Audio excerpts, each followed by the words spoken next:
So వ్యాప్తంగా పెద్ద AI summit అయితే ఢిల్లీలో జరగడం జరుగుతుంది. ఇది ఇంతవరకు జరిగిన ఏఐ సమ్మిట్లో అతిపెద్ద సమ్మిట్ అని అయితే ఎక్స్పర్ట్ చెప్పడం జరుగుతుంది. ముఖ్యంగా ఈరోజు అంటే 16 తారీఖు నుంచి 20వ తారీఖు వరకు అయితే ఏఐ సమ్మిట్ అయితే కొనసాగడం జరుగుతుంది.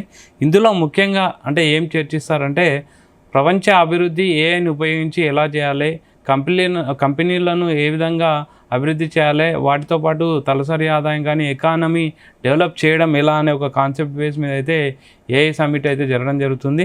ఇందులో ముఖ్యంగా గూగుల్, ఓపెన్ ఏఐకి సంబంధించిన సీఈఓలు పాల్గొనడం జరిగింది. పెద్ద ఎగ్జిక్యూటివ్స్ అంటే మైక్రోసాఫ్ట్ సంబంధించిన ఎగ్జిక్యూటివ్ కూడా రావడం జరిగింది. ముఖ్యంగా చూసుకుంటే ఇందులో ఏఐ సమ్మిట్లో ఏం జరుగుతుంది, ప్రజెంట్ ఎవరెవరు పాల్గొన్నారు ఇందులో చూస్తే ప్రపంచ దేశాధినేతలు గూగుల్, మైక్రోసాఫ్ట్, ఓపెన్ ఏఐ వంటి కంపెనీల టాప్ ఎగ్జిక్యూటివ్లు ఇందులో పాల్గొనడం జరిగింది. 3 లక్షల వరకు డెలిగేట్స్ అయితే రావడం మనం అబ్జర్వ్ చేయొచ్చు. వందల మంది స్టార్టప్ కంపెనీలు స్టార్ట్ చేసి ఏఐకి సంబంధించిన స్టార్టప్ కంపెనీలు సీఈఓలు అయితే రావడం జరుగుతుంది.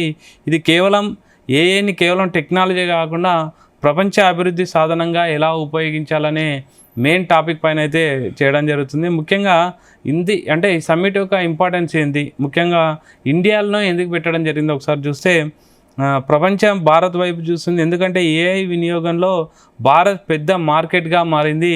తర్వాత ప్రపంచ ఏఐ పాలసీలను రూపొందించడంలో భారత్ పాత్ర చాలా కీలకమని అయితే ఎక్స్పర్ట్ చెప్పడం జరిగింది. ప్రధాని సందేశం కూడా స్పష్టంగా ఇందులో జరిగింది.